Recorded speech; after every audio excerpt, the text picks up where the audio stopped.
which is why I believe having a conversation around fear-based Christianity is important to understand as you have a conversation about church hurt, because a lot of the leadership is fear-based.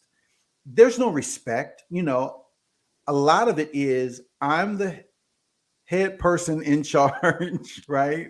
And do what I say, and that's good. Or you're going to hell. Do what I say, or you're going to hell is what it is. What is what is the communicated phrase? And I think about them saying like, "Oh, you're fat," or "You're skinny," or "When you're going to have a baby." And you think about culturally, a generation of people who have no filter, who think it's okay to say anything to anyone. Yeah.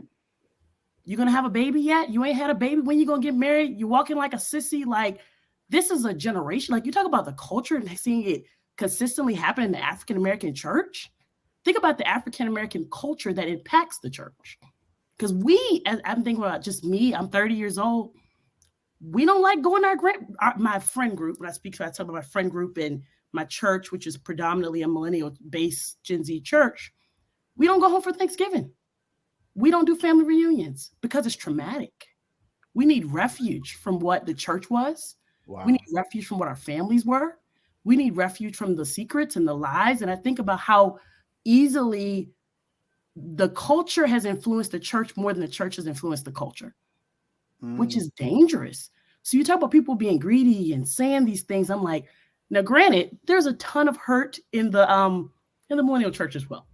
But it's different. It's just, it is very different. There isn't permission and submission. We don't even talk about giving at our church much. Like, it's just a different culture because we're a different generation of people, but it is sad. It's sad because then there's a gap because our hurt comes because we didn't want to deal with what this generation did.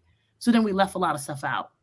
Gotcha. We left reverence out because we hated reverence so much because reverence was synonymized with the weaponized pulpit. That it really was used. Christianity was used to control us. So then now we get our own churches. What's our model? Our model is church being used to control Black bodies.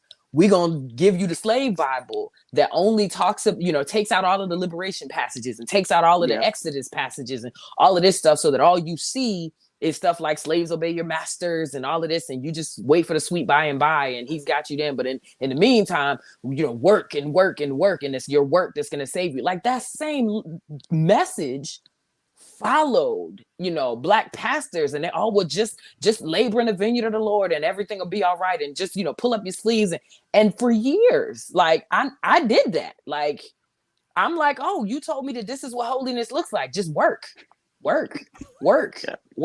know what I mean? And I'm like, dang, we done went from slaves in the fields to slaves in the church houses. Yeah. And a lot of us not getting paid for it, and it's parallel. And we need to get delivered. Bless God, for those who left. Quita and them, they was like, we're not doing this plantation life no more. But we still need to recognize, like, who's the real Jesus? He's not the God of control and manipulation. And if you don't do this, I'm going to kill you. But he's also not the just do whatever you want God. Like, there's a true who he is that we need to meet. And sometimes our leaders don't really know a full picture of who he is. Right. Yep. And so, though I've been hurt a lot and though I've done a lot of the hurting, because when I think about this, I'm like, ooh, I done disciple some folk with some, girl, don't do this because like, please. If I would have seen some of my old disciples wearing my dress I got